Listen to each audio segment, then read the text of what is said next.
Welcome and hello. A very big welcome to Reset 2020. You might be joining us live here today or watching this back as a recording. It's great to have you here. My name is Julia Keedy. I am the founder and the CEO of the X Factor Collective social impact community. Here with me on screen here is your host today, governance specialist Jody Wilmar, who is also a foundation member of the X Factor Collective. Jody is also known for her podcast series, The Insightful Director. Welcome, Jody. Thanks, Julia. Before we begin, I'd like to acknowledge the Nyungle people, the traditional custodians of the land on which we are recording here today. I pay my respects to their elders past and present, and I extend that respect to all Aboriginal and Torres Strait Islander people joining us here today. Today is part 4 of a 4-part series as part of our Reset 2020 programming, all around the theme of organisation reshaping. Today's topic is remote and virtual service delivery, moving beyond the short-term fix. And we've got 2 great speakers here with us today, and I'm really excited to learn from them myself, as you are. Today's program is part of Reset 2020, research study and live programming, which has been put together a few months ago to help extend support and advice to as many organisations as possible during this most unusual time. Reset 2020 sits within our programming area at the X Factor Collective, and the Reset 2020 live shows are made possible and free of charge thanks to our partnership with Equity Trustees. If this is your first experience with Reset 2020 and the Collective, welcome. It's lovely to meet you. The X Factor Collective is a community where social change makers can access support and advice from a trusted and experienced community of providers. Our mission is to improve wellbeing and reduce burnout in social change makers. And we do this by enabling change to happen in a more collaborative way. Before we get started today, a couple of housekeeping notes. We are using Zoom platform today. In the chat box, we'll be placing some phone links shortly. You may also have them in your email there. So if your link drops out, you can jump straight back in on the phone. We are recording this, as we mentioned, so do not fear if you cannot get back in. You'll also have those phone links in your email confirmation as well.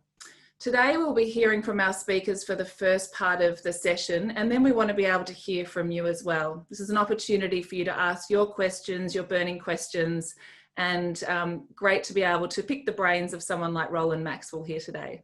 So please use the Q&A box here on Zoom for your questions. Please don't pop them in the chat box, please pop them in the Q&A. That helps us to be able to see them clearly. I'm going to leave now and leave you in Jody's very capable hands, and I'll see you on later in the show. Thanks so much, Julia, for that lovely welcome, and a big thanks to Equity Trustees for your great support of Reset 2020. I'm Jody Wilmar. I'm really thrilled to be here today, and it's my great pleasure to introduce our 2 guests who are here today. A very big warm welcome to all of you, whether you're joining us here live from all across Australia, in fact across the world perhaps, and if you're listening to this as a recording, a big warm welcome to you as well. So our specialist today is Roland Maxwell, who is a technology specialist and he's a member of the X Factor Collective. And our case study today is Allison Holland, who is the curator for the Australian Centre for Photography. And I'd like to thank everybody for joining us here, and this fantastic program we have today is really about the role of technology and what it plays in remote and virtual service delivery, not just during COVID-19, but also into the future. So I'd like to introduce our speakers.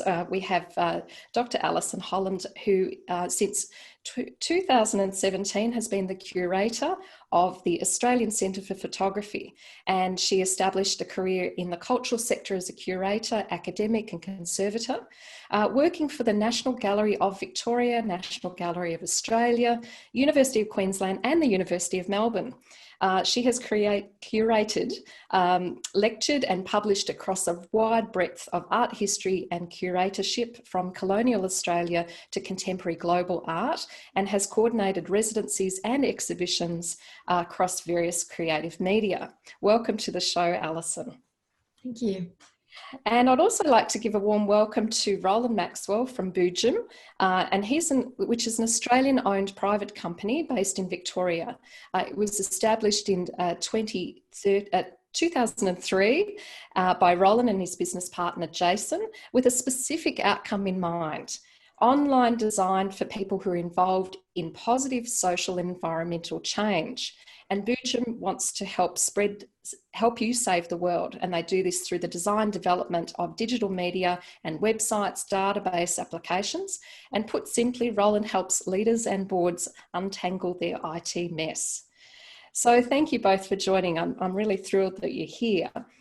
Thank you, Jody. Now, thanks, Roland. So just in terms of the format for today, we are going to do this over the next 30 minutes in 3 parts. So the first segment, we're really going to look at the situational analysis that we find ourselves in at the moment, and particularly with the Australian Centre for Photography and Allison's experience. And segment 2, we're going to move on to hearing about the challenges and the lessons learned, the things that didn't work so well and what could be learned from that. And segment 3 will be about the solutions and opportunities for the future, and that's basically the flow. And as Julia mentioned, we'd really like to encourage people to put their questions in the Q&A and keep them in a way strategic and operational, but not tech support queries. So that's just a little caveat there. So I'd like to start with Allison. Could you please tell us briefly about this Australian Centre for Photography? Where do you operate? Tell us a little bit about the size of the organisation and the team. The Australian Centre of Photography is based in Darlinghurst in Sydney, and we've been running for about 47 years. And in that time, there's been a lot of changes, not only to the organisation, but also to the arts industry and arts community. So currently we are a very, very small team. There's only 4 of us, and we have a gallery space. We have workshops that we offer to students who are interested in learning about professional photography practice.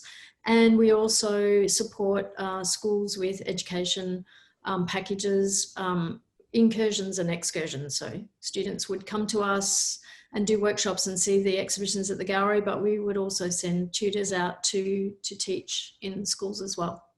Fantastic. And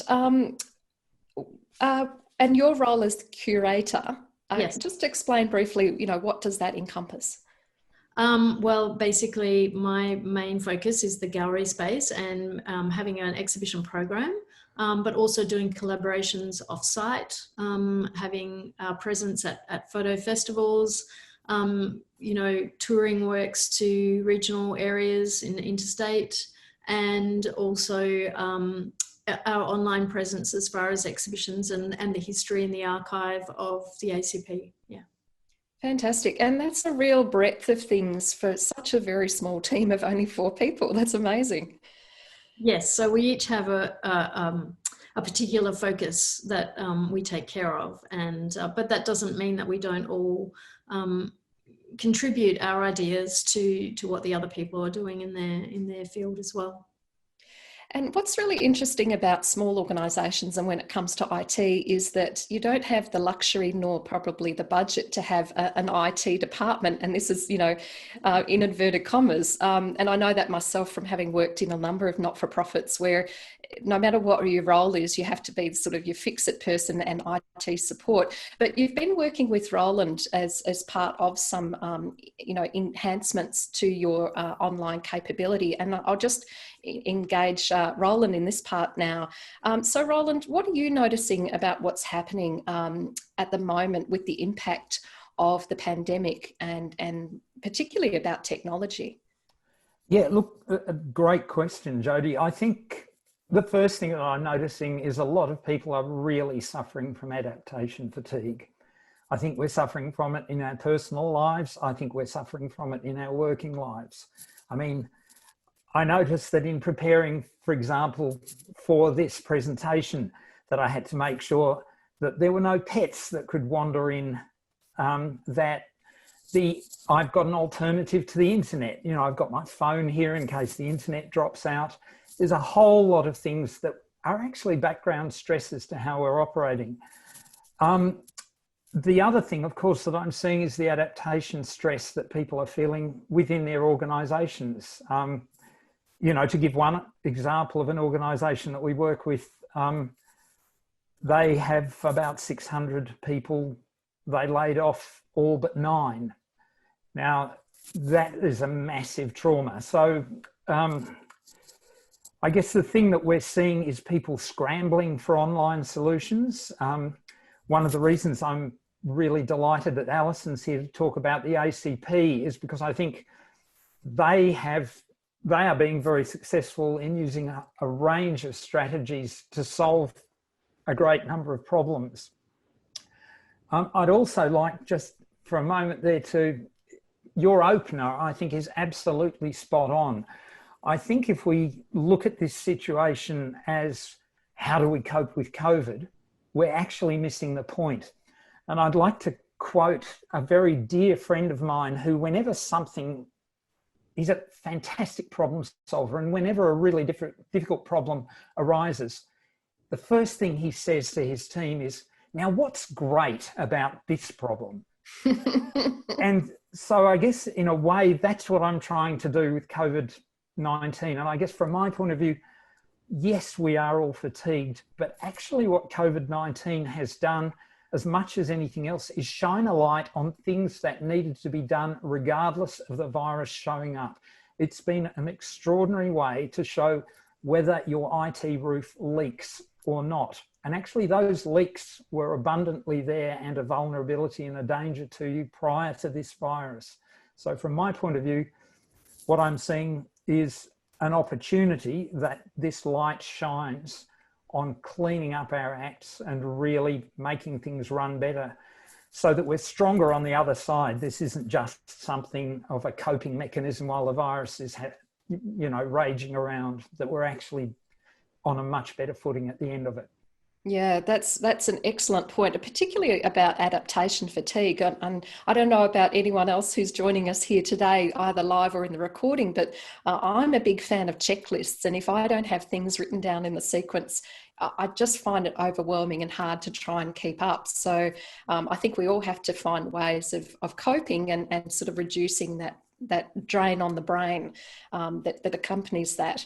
So Allison, what was the actual problem you were facing when COVID hit? And then we'll talk hear further from Roland about some of the more sort of bigger picture ways of dealing with some of the challenges.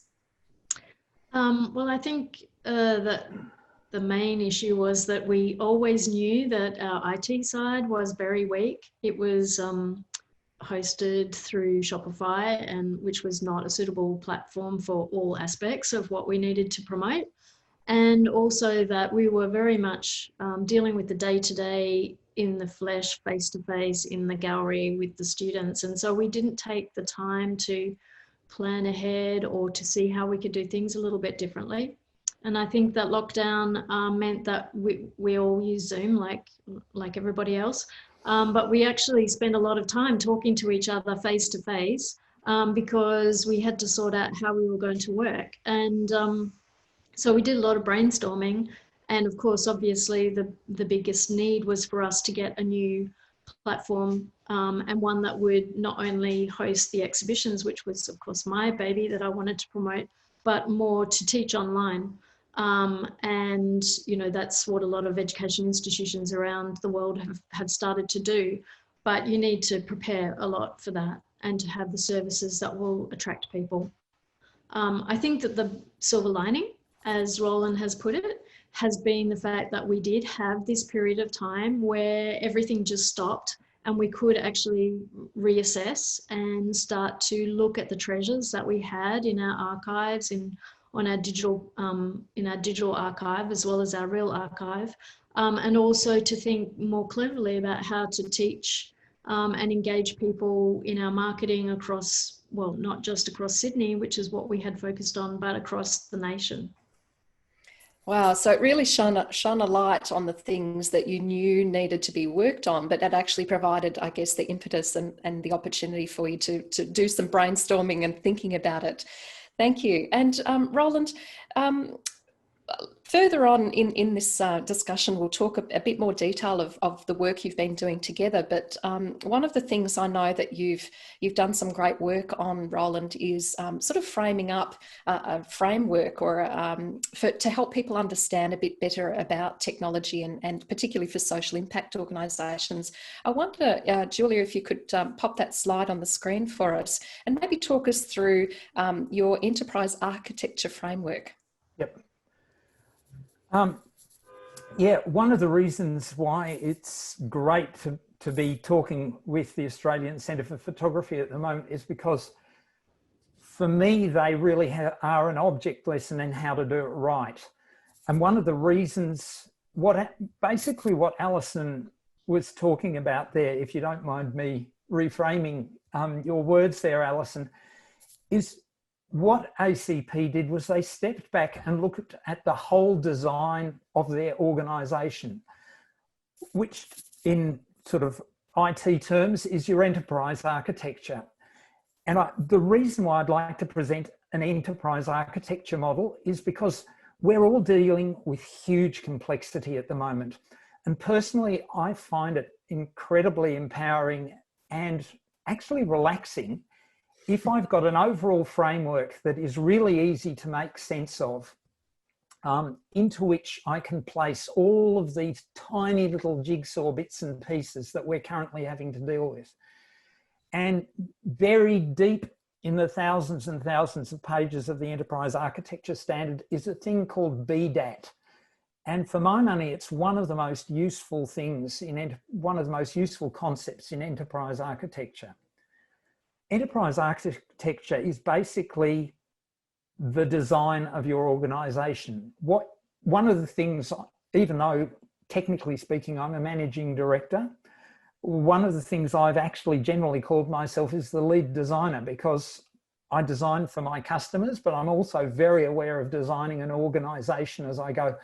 And I find I'm constantly using BDAT as my formula.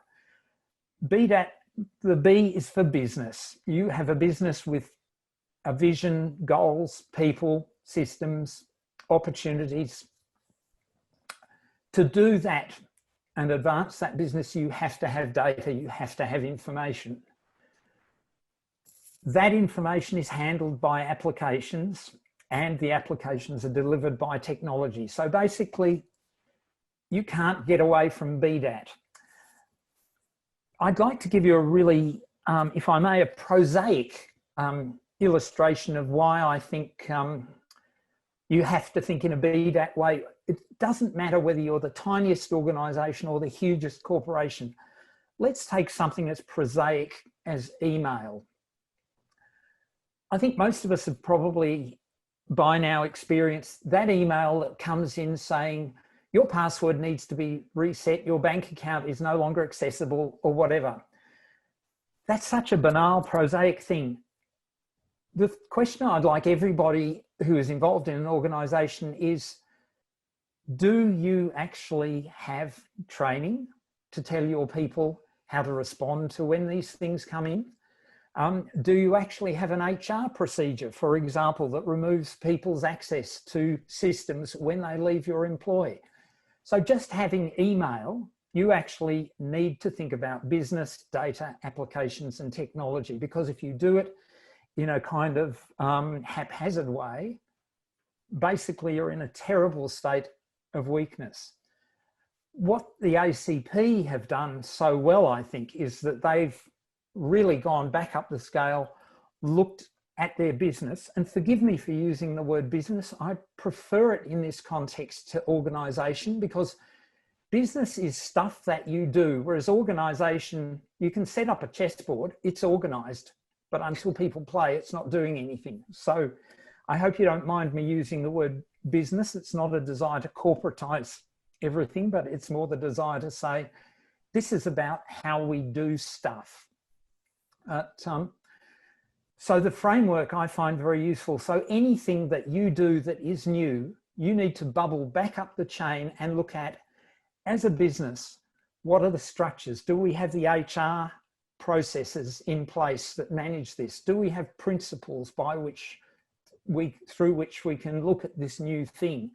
Because if you don't, you're in a state of great vulnerability. And as I say, from my point of view, ACP has been an object lesson in how to do this stuff right, to use lockdown as a time when you step back, you think through from first principles, and you look at the problems that you've got to solve.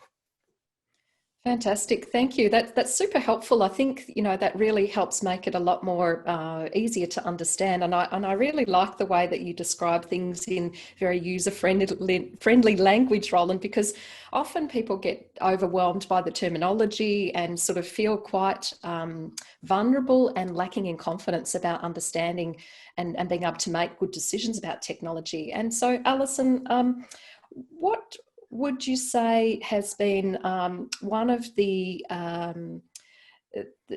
difficulties you faced in terms of knowing what you don't know? And I mean that with all respect, because, you know, you're an expert in curating and art, and that's your thing.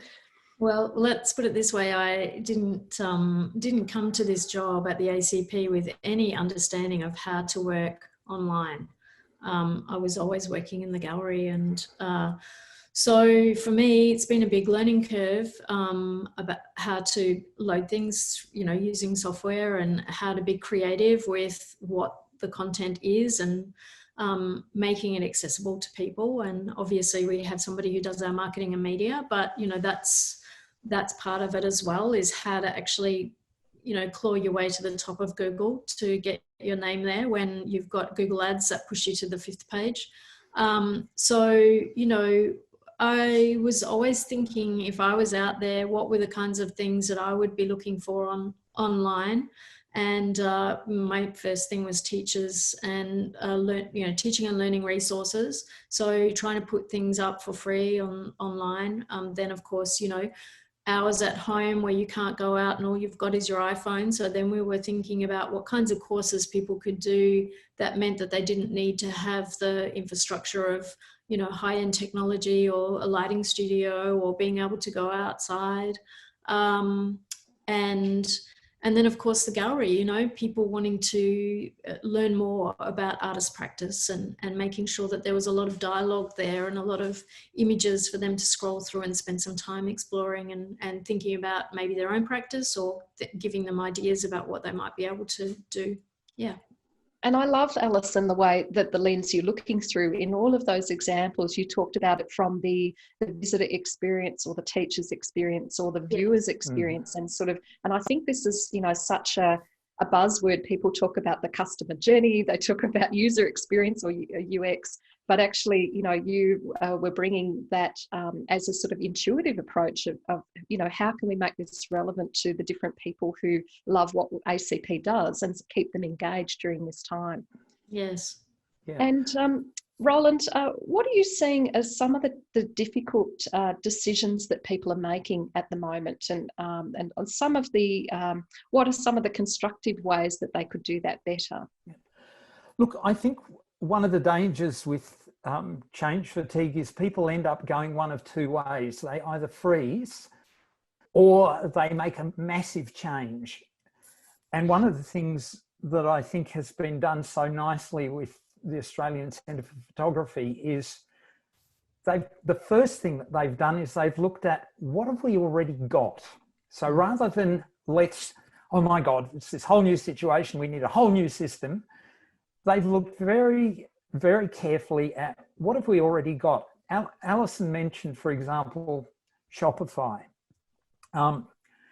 which is a system, basically it's a very good shop system. There are many of them. It was the one ACP has, but one of the things they found, because they were trying to do so much with it, it was starting to fall apart. But instead of throwing it out, in discussions with them, what we realized was, actually we keep Shopify. It's a great shop front. It does that side of things beautifully well. But then we needed to get an awful lot of the load out of Shopify. So in effect, it just became a cash register. But we weren't throwing it away. We were keeping a tool that ACP already had great experience. Everybody in the office knew how to use it. So working with what you've got can be a really good strategy if you do it intelligently. The second part of it was we realised we had a crisis in the sense that there was an exhibition that needed to be presented and we couldn't bring people in to stare at the walls. And we also had in process a much larger project, which was a website rebuild to do all of the stuff that Shopify was failing to do. Now, again, with adaptation fatigue, what often happens is people suddenly try and cobble together the whole big solution.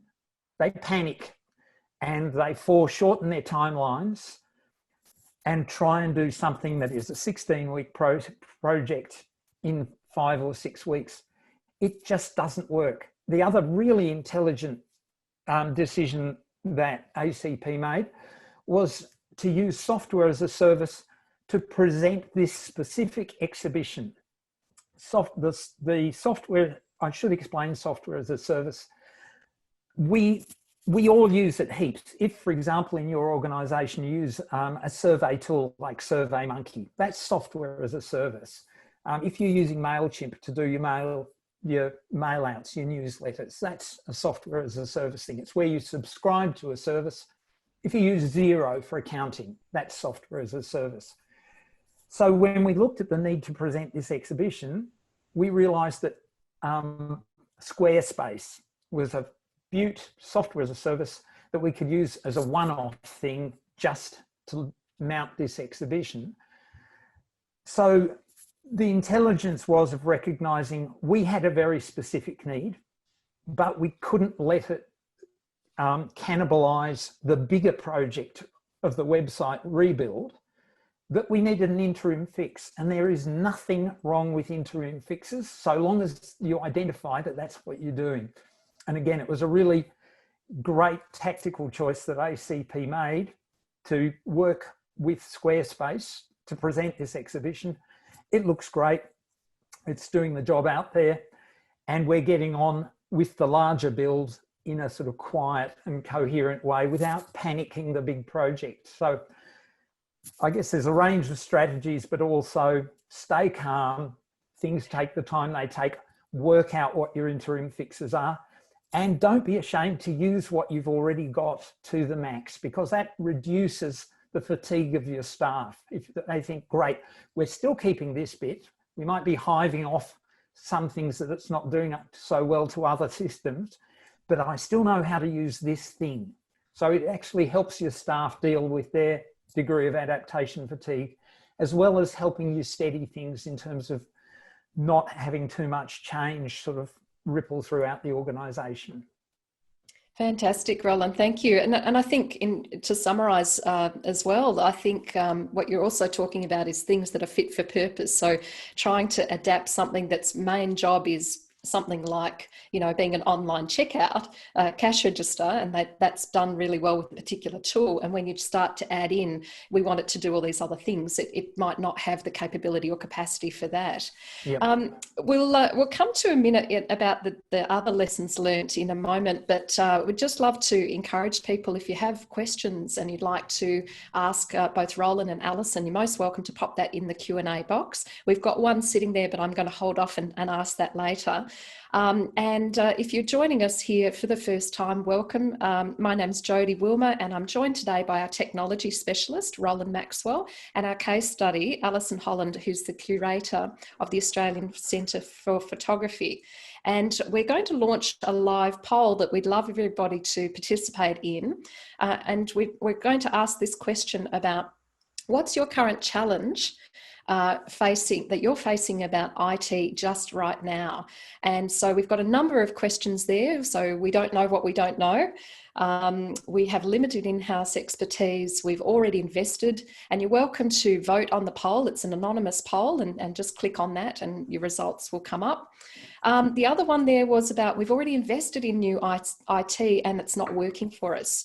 Perhaps it might be our leadership and board struggle to understand what options we have. We want to generate our income online. Where do we start? And we chose the wrong suppliers. Now we feel stuck. And obviously that's something that a specialist like Roland could certainly help you with. So I'd love to hear your feedback there. We've got every number of people voting furiously there. And a big popular one here is about the limited in-house expertise we're seeing. So keep those polls coming through. We'll keep that open for a little longer as well. So thank you, everybody. That's fantastic.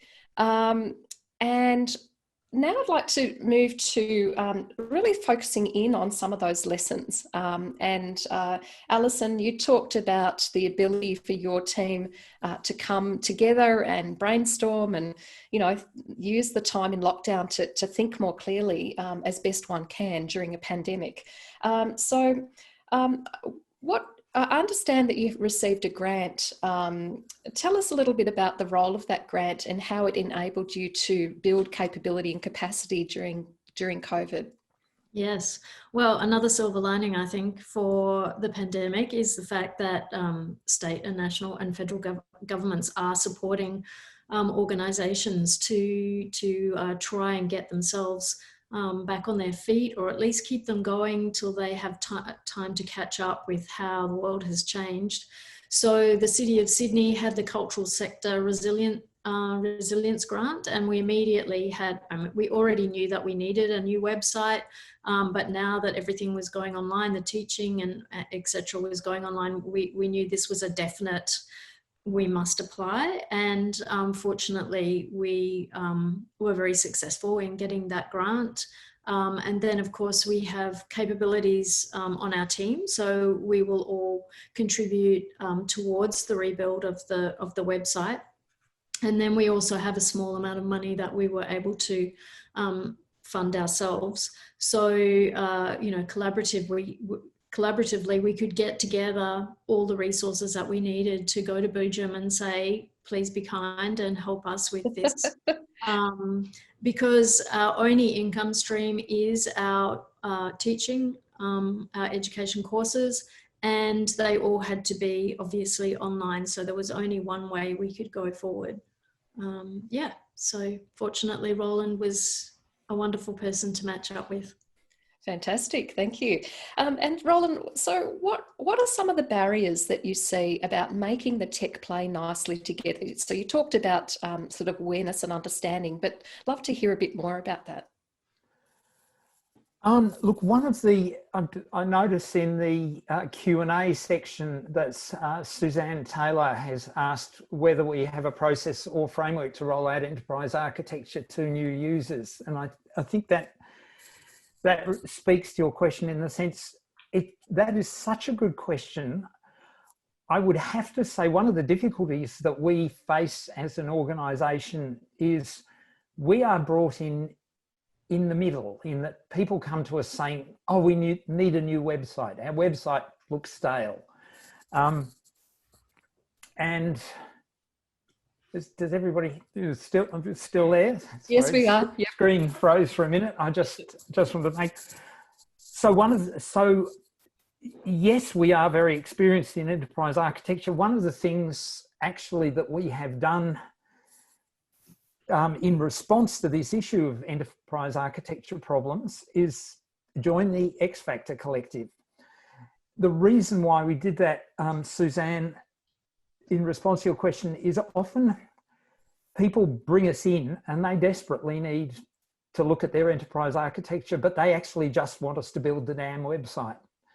So one of the reasons why we joined the X Factor Collective was because the X Factor Collective, we can say, wow, we can identify some serious HR structural issues in terms of they're implementing new technologies and there just aren't the procedures and the governance to manage that.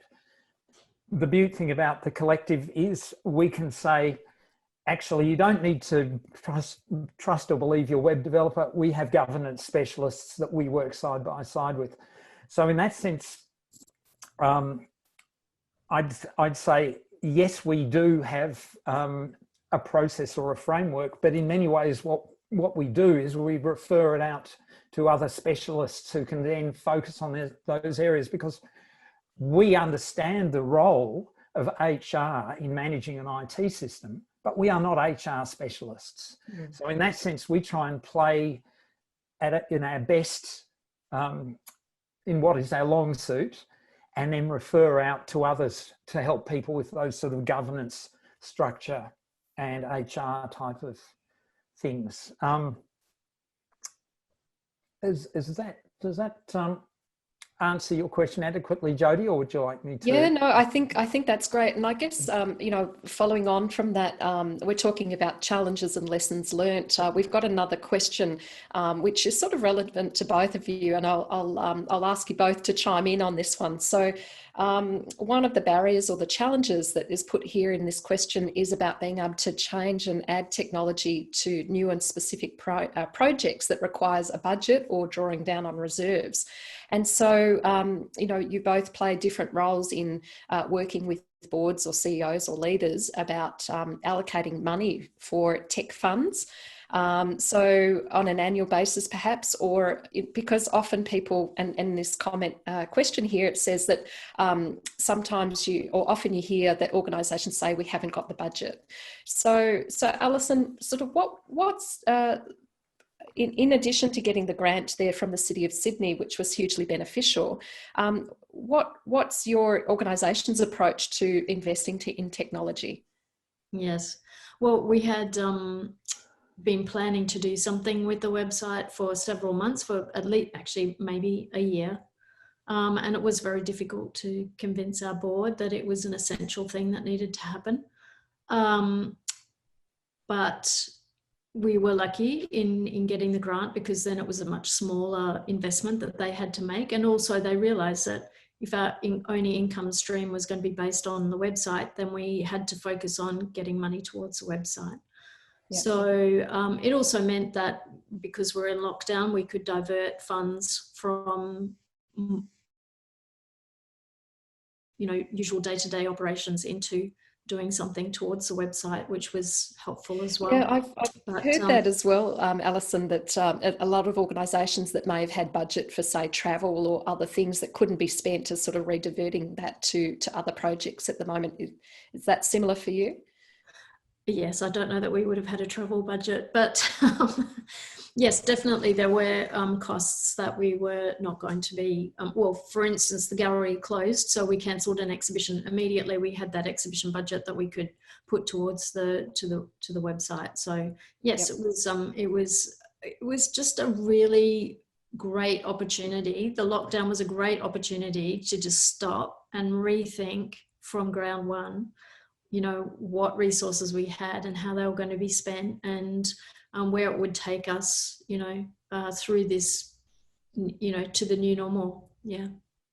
Thank you. And Roland, what's your perspective? Should organisations have a tech fund on an annual basis? Look, I think, I guess, well, I suppose it's going to be no surprise as a tech bod that I'll say yes, yes. But to me, if I can just step the question back a bit, to me, it's about what's the business case for this thing?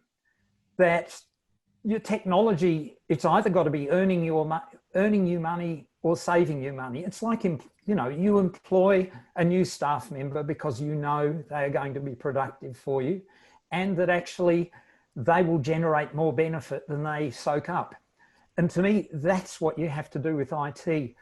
And what I see out in the marketplace is at both ends of the spectrum. I've seen people spend staggering amounts of money, and I've looked at it and I thought, why on earth did you do that? I'll give one example of an organisation that spent a phenomenal amount on a hyper complex Salesforce implementation. And honestly, they could have employed 10 members of staff for the money they put into this Salesforce implementation. And I looked at really what you're getting out of this package. It's just not worth this massive investment. So I suppose the thing I would say is it comes back to the good old fashioned look at the business case. You know, if you're employing a person, you look at what is the productivity that you expect from that person? How are they funded? They need to be able to generate more value than they soak up. Otherwise, they're making your organisation weaker. Exactly the same thing applies to how you budget for technology.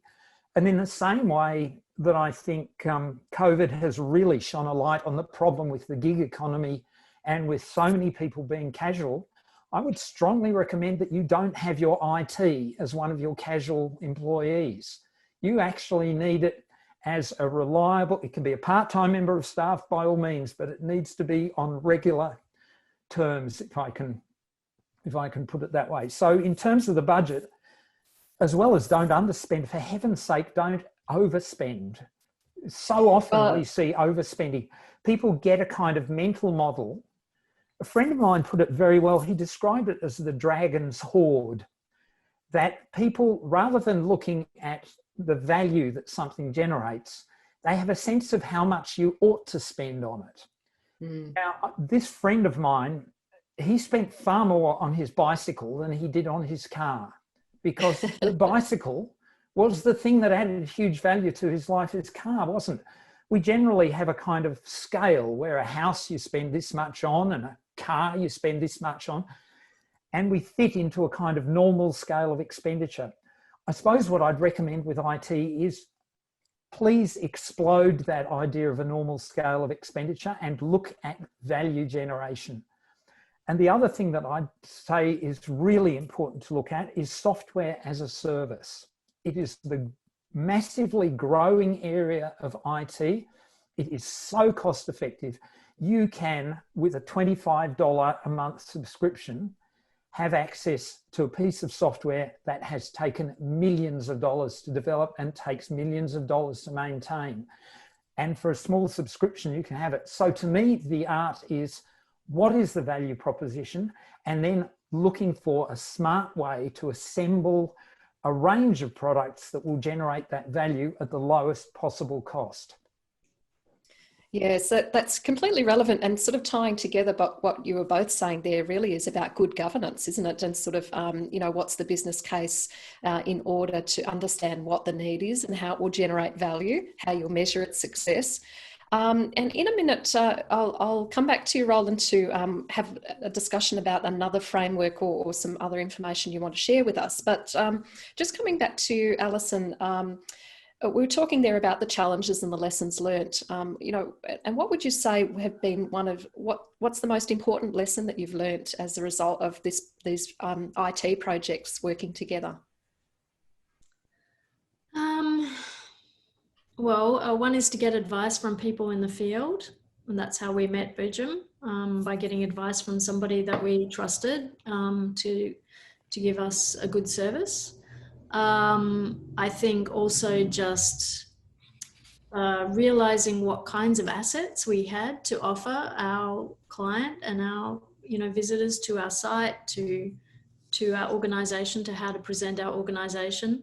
I think we had underestimated exactly how much we had to offer, and this was a good opportunity for technology to be able to not only shine a light on it locally, but yes, we have international reach now, and I think that that's something that we never really thought about before. So that was a really, really positive thing that came out of this, that suddenly we're not totally adhered to at one geographical location. We are actually part of a big global picture. That's hugely exciting, isn't it? Yes, it is.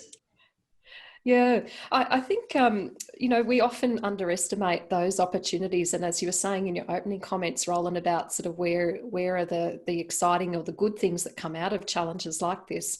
I know a lot of the organisations that I work with have been able to connect and create partnerships using technology that they hadn't done in the past as well, because in the past they had to travel a bunch. I live in a regional part of Victoria, and that in itself has really enabled people to work more collaboratively and be more inclusive, if you will, and not have that geographical boundary or distance. Now, thank you everyone for those great questions. We'll have some more time throughout the show. So if you have any other burning questions that you'd like Allison and Roland to answer, just pop them in the Q&A down at the bottom of the screen. So Roland, I'd love you to expand a little bit more on some of your other wisdom and knowledge. And I might ask Julie just to pop that slide on the screen and talk us through what does that mean for people in the social impact sector. And here we go. Okay. One of the things that we realised was that, again, with this adaptation fatigue, one of the things that people are very anxious about, and it's fair enough, is about things getting bitsy with having, you know, we've got a thing that does surveys over here and a thing that does newsletters over there and something else that does websites in the middle. And people getting anxious about this idea of actually using a whole lot of components as part of their enterprise architecture. And so the model that I want to suggest to you is that actually, if your enterprise architecture includes a whole lot of bits, you're doing the right thing. Don't be shy of it. It's actually the way to go. And so to help people feel more comfortable about it, I invented an acronym to describe it, and we call it WILCO, which leverages the old radio call sign, which means will comply. But WILCO we have standing for well integrated and loosely coupled. Now, well integrated means that you actually have a surrounding structure that makes sense of all of these different bits and pieces. So people know how to approach them. They know in principle, for example, that you have HR structures that apply to how you use your various technology assets. You know that for a new technology asset, you have a process for credentialing it, for working out its value, and for bringing it on board, and for training your people in using it. The great advantage of WILCO is this idea, okay, well integrated, so our business still feels whole, but actually the bits are loosely coupled. And by loosely coupled, I mean the idea that you can swap things in and out without disturbing the system. And let's take the example of surveys. If you're using SurveyMonkey and you have it really worked beautifully into your business, conceptually, what that survey tool is doing is gaining information for you from your audiences that you then respond to. Well, actually, the beaut thing about a WILCO system is if you find a better survey system, you just implement it. Your end users don't care. It plays a strategic part in how you understand your audiences and how you think about things. So don't be afraid of being bitsy. Look at assembling your own molecule. And as I say, software as a service provides, there are so many good products out there. The situation has changed radically in the last 5 years, that you can actually assemble quite sophisticated organizations and intricate IT out of a series of subscriptions. The trick is in understanding how to unify these things, and there are IT methods to unify them as well as business design ways of unifying them. So WILCO is what we suggest to people. And as I say, the interesting thing with the Australian Centre for Photography is they've absolutely gone for that as an approach in terms of identifying different things will do different parts of the puzzle better. Thank you for explaining that. Yeah, that was really helpful, Roland. Sorry to interrupt you there. What I'd like to ask you both before we go to if there's any more questions from anyone is really just sort of some personal questions about your own experience of the recent challenges in the pandemic and working on these projects. So, you know, what have you done to look after yourself and ensure that during this challenge of implementing and sort of building the aeroplane while you're flying it, that you're looking after yourself and each other and being able to cope with, you know, uncertainty and the adaptation that's required? I might ask you, Allison, to share your thoughts. Yes, well, I have a very small place that I live, which is inner Sydney, so not no garden or, you know, rolling hills or anything to look at, or open beach. So I suppose for me, the most important thing was to create structure. So I was 9 o'clock I would open my laptop, 5 o'clock I would close my laptop, I would go for a walk at lunchtime, you know, so just trying to keep routine in within working hours. And also I just found that working on the web design and the content of the web design was really a focused project. So it mean things that would take a long time to bring together, I had that time and focus to be able to do it. So it gave me purpose while I was, you know, thinking about where is the ACP going and how are we going to keep going, was to have something that was quite routine, but also quite intensively focused to work on. And then we were actually very good in every morning having our first meeting at 10 o'clock, even if it was just for 5 minutes, to say, hi, how you going? Did you sleep okay? And keeping an eye on each other. Yeah, so that was good. Excellent. So having a regular routine and focus, and then having those regular connections and touch points with the team to sort of check in on each other and make sure that you're all okay. That's great. What about you, Roland? Because I know that in the work that you do, you know, you might often be working with people in a state of flux or, you know, a lot of urgent things that may or may not be working. So how do you keep calm? Look, one of the things I suppose that we try very hard to do is to remember that we're people, that we're not functionaries. And so we have a strong watching brief both for our colleagues and for our clients, because, you know, we're all in this stew together. In terms of the sorts of things Boojum has done, one thing that's worked beautifully for us is we've actually set up Skype as a kind of in-out board, because it's different. You know, Zoom is a good platform for this kind of video presentation way of going.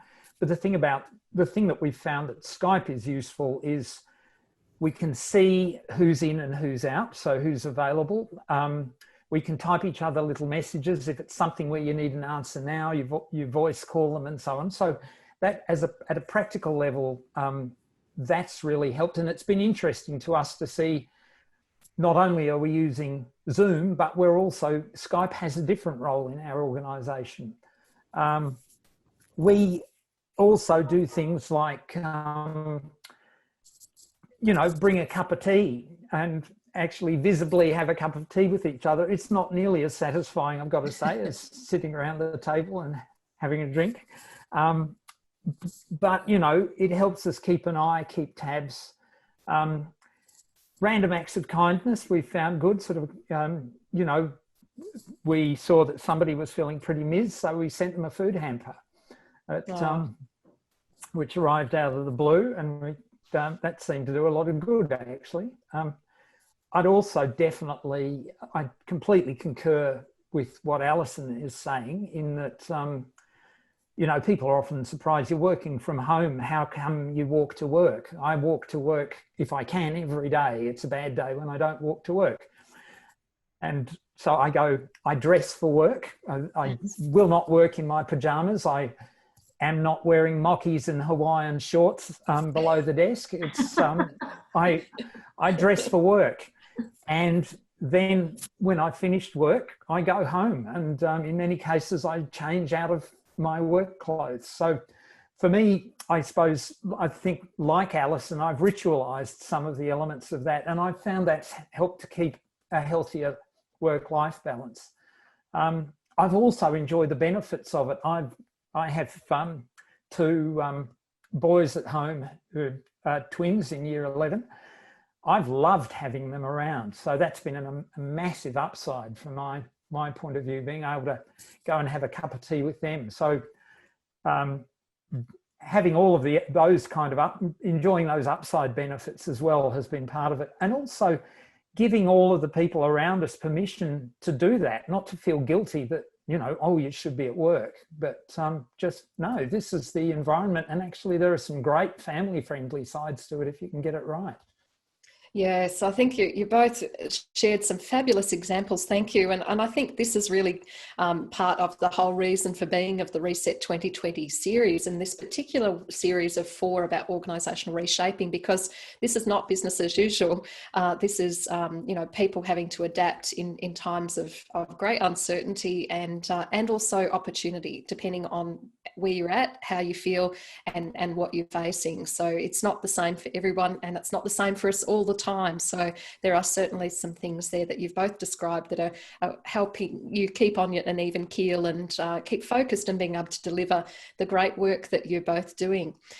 We've got time for one last question if anyone wants to quickly pop that in the Q&A. We're just about to round up, and love to hear from you if you've got any burning questions. And we've got here the results of the poll, so thank you for that. So what's your greatest challenge at the moment with IT right now? 47% we have limited in-house expertise, is a very high percentage. The next highest one there is about our leadership and board struggle to understand the options that we have, and that's about 18%. And then we want to generate income online, where do we start? So and we don't know what we don't know is a smaller percentage. So thank you everyone for contributing those great ideas into the poll. And so, there's sounds like there's some maybe opportunities to educate and involve boards in how they can make good governance decisions when it comes to information technology and investment. So thank you both for your generous time, your sharing of your stories, and the great collaboration between the ACP and Boojum. And I'd like to thank Equity Trustees as well for your great support. And really encourage everybody, if you haven't seen the previous shows, we've got them on the website, and we've got recordings, and the slides that Roland has generously shared will also make those available on the Reset 2020 website as well. I'd like to now hand back to Julia. Great. Thank you very much, Jodie. Thank you, Allison. Thank you, Roland. It's been really wonderful sitting back here and making little notes for myself. And I think one of the things I loved most, and I love listening to Roland, was about assembling your own molecule. And that's my sort of key takeaway message today. And some great tools there, Roland. Thank you for your generosity and sharing those with everybody today. That was wonderful. And thanks, Allison, for taking us behind the scenes with your organisation. So many organisations are those, teams of 4, troubleshooting this and trying to find the right people externally to support those decisions and those actions. So really wonderful to learn about your relationship working together and seeing that come to life. Thank you, Jodie Wilmar, so very much as well. Jodie has been hosting this 4-part specific series on organisation reshaping, and as you've all seen, what an incredible facilitator and host she is. And you can reach out to Jodie and connect with her for governance questions, emceeing, facilitating, hosting, a very broad range of skills this wonderful woman has. So thank you, Jodie, for everything you have contributed for this series. Coming up with Reset 2020, just a couple of announcements. We're moving next into a 5-part series, which we're working on at the moment, which is coming back to some conversations around income and revenue. So strengthening, what are some of the things that we can do to strengthen our income stabilization or generation, as well as looking a bit around monetizing assets and IP, which does lend very nicely to this pivot to online. It does open up a lot of opportunities, and we really want to be able to talk about some of those things next, share some case studies and give you some inspiration that you might be able to take into your organisation for your planning, and indeed for looking ahead into next year, some of the things you might be able to do. So that will be coming up, and if you've registered for the show, we've got you there, we've got your email details, so you'll get a notification about that over the next couple of weeks. And what we plan to do is actually show you what those 5 topics are going to be. So we're really excited to be putting that program together for you at the moment. Please do help let other organisations know about the program as well. As you can see, there's some really great specialists in the collective community, and some great organisations to learn from as well. So that's coming up. Also, thank you very much to everyone that has been a part of the research side of Reset 2020. It's been a wonderful last couple of weeks. We've had a lot of media across Australia covering the results of the Reset 2020 research. And you can jump onto our website at any stage and download a copy of that report. So thank you to the many hundreds of organisations that have participated in that.